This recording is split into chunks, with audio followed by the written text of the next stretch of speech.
sharp knife. Love is a stranger when love is a black light. Love makes you weary, love reads the last rites.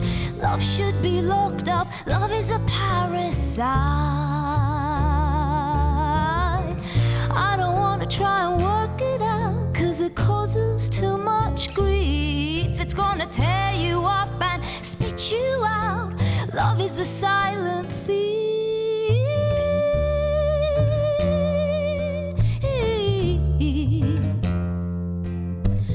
Love is a banquet on which we all feed, hungry for more, but there's never enough to eat. Love causes blindness, gives you a cold sweat. Love is a language without an alphabet. All I know is we can't live without it, falling over our feet, slipping through our fingers as we try to catch it. Love is a silent thief.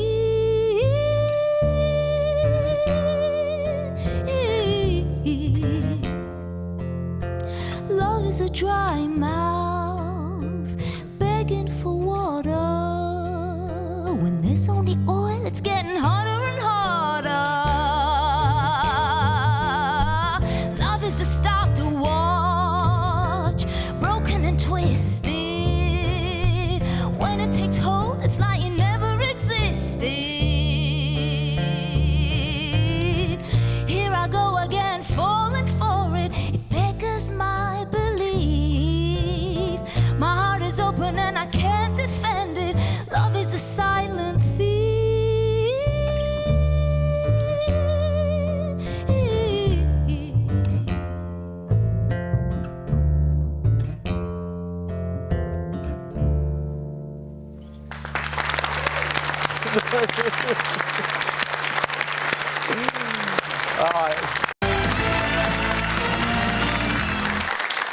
Welcome back to the show. Still to come, a quite brilliant wedding speech in our onion bag, and we've got tomorrow's back pages for you. But first, it's time to meet tonight's musical guest. She's one of Britain's most successful artists of the millennium.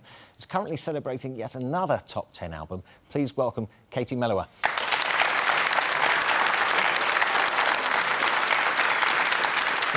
It's actually quite scary, because you're in the top. You're number 6 of the charts right now, aren't you? In the album, Yeah. which is here. Let's get it out of the way. Ketevan. Yeah, it came out last week, actually coinciding with my birthday, and which was. See, I'm getting used to this now. I'll get a job on QVC soon. I know, that's good. That's good. This is my album. But you've sold 11 million albums. Amazing, amazing. 56 platinum awards. What do you do with all? If you melted all that platinum down. Oh, that's a good idea. You could buy a football club. That is a good idea. Pay for David Keith's taxis or something. When you come to my place, though, I never have any of them up. I've kind of given them all to relatives, because they get more excited about. Well, I'm You've really got 56. excited about What would you it. do with them? Yeah, well, you know, sort of give them to grandparents, uncles, cousins. They're all shipped to Georgia. Well, you mentioned Georgia. You grew up there. That was in the Soviet era. Has that made you the musician you are? I think it had some part to play in it, but I was there till I was 8, 9, and I moved over to the UK when I was, because of my dad's job at that age, and I learned to speak English at the age of 8, which was quite daunting. But my teacher, my primary school teacher, gave me a part in the Christmas play, which was a singing part, and I was flying then. I was so happy. Georgia, what was Georgia like back then? Well, I don't remember much of the communist time, because the war, you know, communism broke down in '91, and I was pretty young up until that point. But after that, there was a war in Georgia, which was obviously quite intense and quite tough. And the way it affected me directly, or my family directly, was blackouts, electricity blackouts, and no running water, really. But despite all that, I had an incredible childhood. Like, I remember one of my earliest musical memories was Mum playing the piano when the lights had gone out, and she played Beethoven's Moonlight Sonata. And that piece of music just blew me away. And I must have been, I don't know, 7, 8 years old, and it really affected me. It hasn't done you any harm, has it?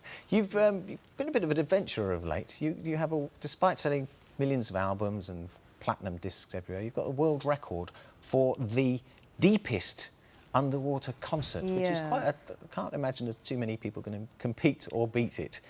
It was really crazy. I mean, we did it quite a few years ago now. So I think just after my second record. Should we have a look? Out.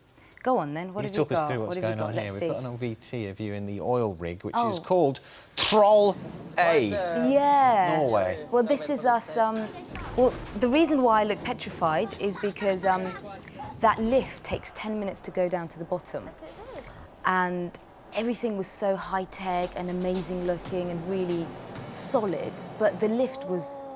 It starts off with a bump when you start going down. It feels like it's about to fall down. Yes. But no, it was fine. And then. See, I'm stupid. See, I assume that most people stayed on the platform at the top, but really all the work goes. Yeah, I think it does. And so those were the very brave, amazing guys that I did the gig for in my fetching hat. How far down were you? Do you remember?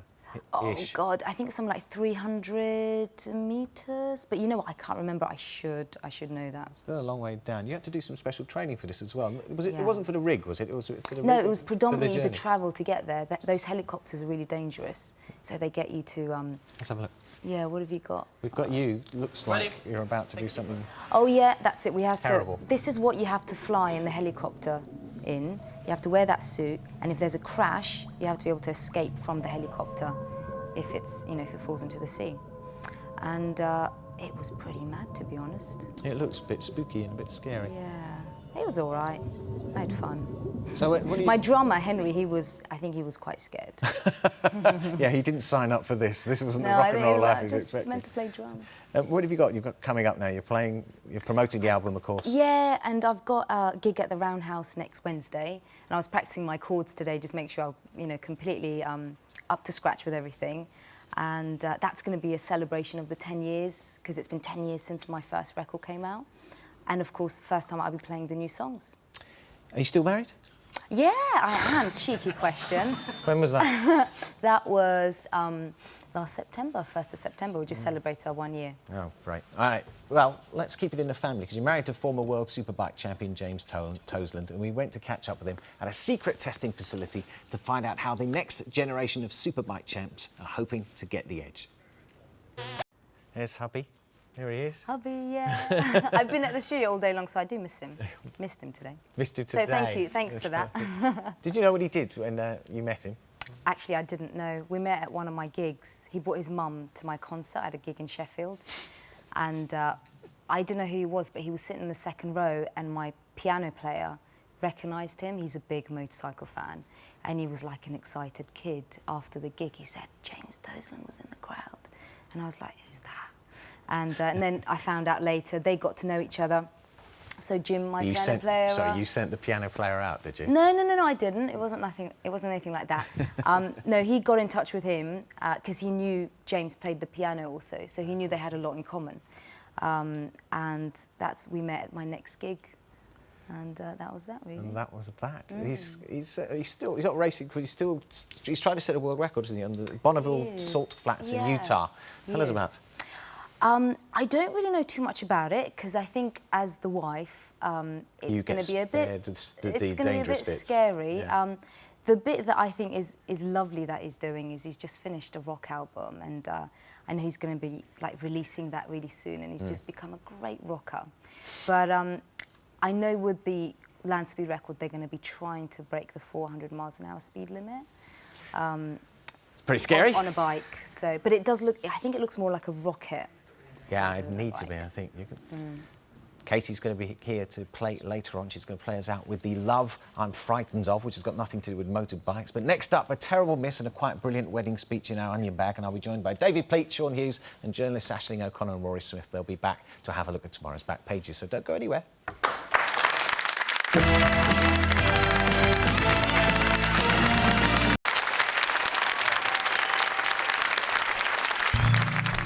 If I wait,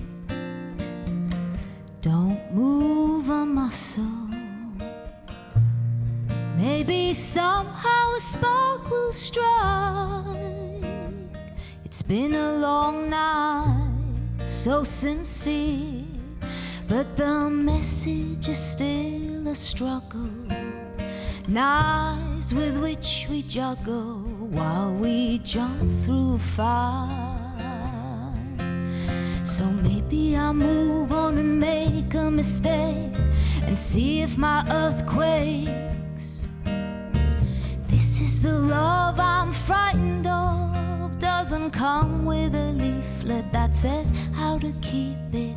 This is the love that can't be seen, no detailed instructions or Japanese symbols like you find on a washing machine.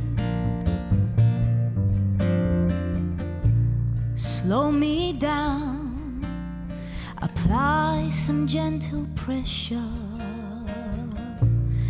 Maybe somehow a spark will strike. I hope in mine one is best, but lacking in conversation, safe but no relation to the warmth you give. So maybe I'll move on and make a mistake and see if my earth quakes. This is the love I'm frightened of, doesn't come with a leaflet that says how to keep it. This is the love that can't be seen, no detailed instructions or Japanese symbols like you find on a washing machine. This is the love I'm frightened of, doesn't come with a leaflet that says how to keep it. This is the love that can't be seen, no detailed instructions.